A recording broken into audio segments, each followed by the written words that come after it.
두 번째는 여러분, 관계의 달인입니다. 관계의 달인. 제 친구 중에 하마라는 놈이 있었습니다. 하마. 별명이 하마예요. 입이 하도 커가지고 하마예요. 이 하마라는 친구가 교회 다녔어요. 근데 이 친구는 뭐 하여튼 독실한 기독교 신자였고, 저는 그 당시에 절에 다녔습니다. 절에. 절에도 여러분 중학생이 이런 게 있었습니다. 저보고 불교냐 물으면 불교는 아닙니다만, 아무튼 그 당시엔 절에 다녔는데, 이 하마라는 친구가 저만 보면 절에 가지 마라. 왜? 우상숭배잖아. 왜? 그 불상한테 절하면 우상숭배다. 신이 아니잖아. 신이 아닌 사람한테 절하면 우상숭배 아니냐. 제사도 지내지 마라. 왜? 죽은 사람한테 절할 필요가 뭐가 있냐. 그리고 제사 지나고 나서 음식도 먹지 마라. 찌짐, 사과, 배 이런 거 먹지 마라. 왜 먹지 마라 그러냐. 그 우상숭배하느라고 성경이 재물이니까 먹으면 안 된다. 이런 얘기 하는 거예요. 제가 물어봤죠. 질문을 저는 이런 식으로 했죠. 배가 무슨 죄가 있냐? 찌짐이 무슨 죄가 있냐? 니는 찌짐 안 먹냐? 밀가루하고 종교하고 무슨 상관이 있냐? 자, 이렇게 막 물어보죠. 그 친구 대답할 수 있었겠어요? 없었겠어요? 없지. 한 번도 대답을 못했어요. 그러니까 이 친구하고 저하고 일주일 내내 있지 않습니까? 저 친구들, 주변에 있는 친구들이 종교전쟁 좀 그만해라 그랬어요. 종교전쟁 한다고 그랬어요. 일주일 내내 이 친구는 저한테 그런 얘기를 하고, 저는 그 친구한테 그런 얘기를 하고, 그리고 이 친구 저한테 못 이기잖아요. 제가 말은 좀 잘했어요. 그리고 이 친구는 매주 토요일마다 저한테 한 말이 있었어요. 내일 목사님한테 물어보고 월요일날 가르쳐줄게. 거짓말 하나도 안 못하고 1년 내내 이 친구가 토요일마다 저한테 한 말이 내일 목사님한테 물어보고 월요일날 가르쳐줄게. 그거였습니다. 1년 내내. 저는요 그 친구한테 이기고 살았다고 생각했습니다. 정말로. 중학교 2학년 때 친구예요.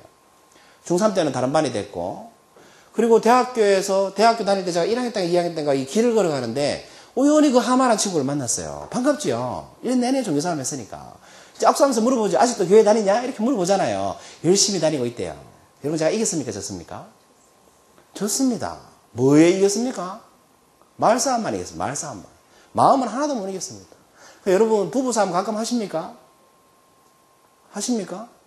왜 상대방이 이렇게 하잖아요. 내가 졌어. 자기 마음대로 해. 목소리는 엉망이죠. 이게 이긴 겁니까? 그런 거예요. 마음을 얻지 못하면 이겼다고 할 수가 없어요. 제가 그때까지 참 그걸 대학교 때 깨달았다는 거 아니에요. 아, 내가 이 친구한테 이긴 게 아니구나. 지고 살았구나. 그럼 제가 여러분 그 친구한테 영향력을 미쳤습니까? 안 미쳤습니까? 영향력이란 이런 겁니다. 다른 사람의 말과 행동, 생각을 변화시킬 수 있는 능력을 가진 사람. 이게 영향력 있는 사람입니다. 나로 인해서 다른 사람의 생각과 행동이 변화가 오면 내가 영향력 있는 사람이죠. 그렇죠? 이런 게 영향력입니다. 제가 그 친구한테 영향력이 있었습니까? 없었습니까? 있었어요? 없었어요? 있었어요. 어떤 영향이 있었어요? 그 친구는 저 때문에 공부 진짜 열심히 했어요. 매주 일요일 가가지고 목사님하고 하루 종일 공부했으니까. 제 영향 아니에요. 그리고 여러분 성경 공부를 많이 하면 할수록 신앙심이 깊어질까요? 얕아질까요? 깊어지지. 저는요 제가 의도한 거하고 반대로 절에 가지고 꼬셨는데 그 친구 교회를 더 열심히 가는 거야. 반대의 영향력을 미친 거예요. 그렇지 않습니까? 그래서 영향력을 미치려면 긍정적인 영향을 미쳐야 됩니다. 여기서 말하는 긍정적인 영향력이라는 것은 영향을 미치고자 하는 사람의 의도, 그것도 포함이 돼야 된다 이 말입니다. 부정, 긍정의 의미도 있고, 영향을 미친 사람의 의도하고 반대로 영향을 미치는 건 무슨 소용이 있어요? 그래서 영향력 있는 사람이 좀 돼야 됩니다. 관계에 단인이 되려면 내가 영향력 있는 사람이 돼야 된다 이 말입니다, 여러분. 내가 아무런 영향력이 없으면 누가 나하고 관계를 맺고 싶어 하겠냐는 거죠. 그래서 저는 하마한테 헛영향력을 미치고 살았던 거예요. 어떻습니까? 이 사진은 뭐 실제 사진 아닙니다만 제가 대학교 때 기호 1번 김병철 해가지고 총학에서 선거 출마한 적이 있어요. 후보 기호 1번 김병철 이렇게 출마한 적이 있어요. 그 전에 학회장 선거 나간 적이 있어요. 학회장 선거 때도 제가 기호 1번이었어요. 아, 기호 2번이었구나 그때. 선거 나가가지고 복학하자마자 학회장 선거에 나갔는데 제 경쟁자가 제 동기였습니다. 이 친구는 복학을 반년 전에 했습니다. 그러니까 전교생을 다 알죠.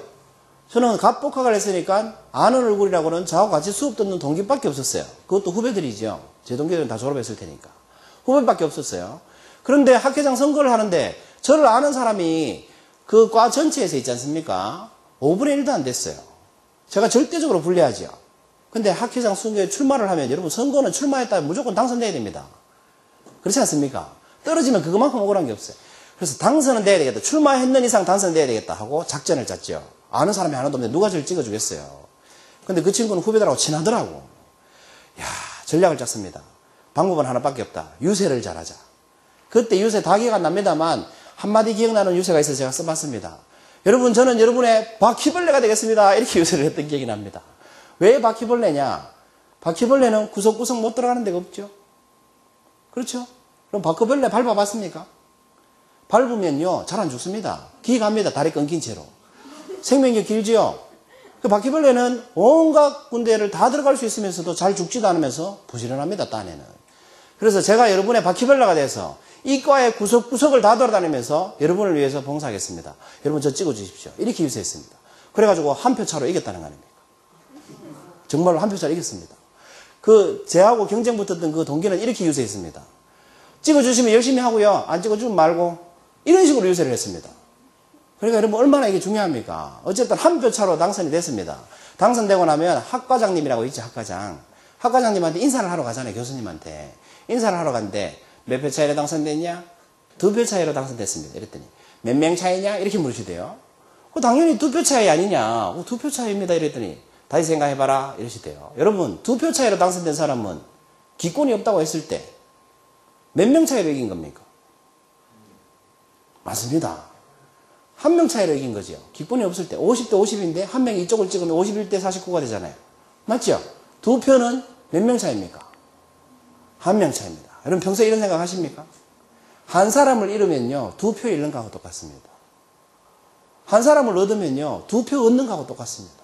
그러니까 우리가 만나는, 여러분 매일 만나는 한 사람을요 한 사람으로 보시면 안 된다는 겁니다. 이 한 사람은요 실제로는 2명 이상이죠. 2명 이상. 2표가 아니라 훨씬 그 이상이죠. 이 자리에 오신 분들, 저를 직접 알아서 오신 분 몇 프로 됩니까? 다 누구 따라서 오시지 않았습니까? 그렇습니다. 한 사람은 한 사람으로 보면 안 된다는 거죠. 그 인간관계에서 우리가 늘 만나는 사람은요 2표라고 생각을 하고 있어요. 2표. 한 명이, 한 표가 아니라 2표입니다.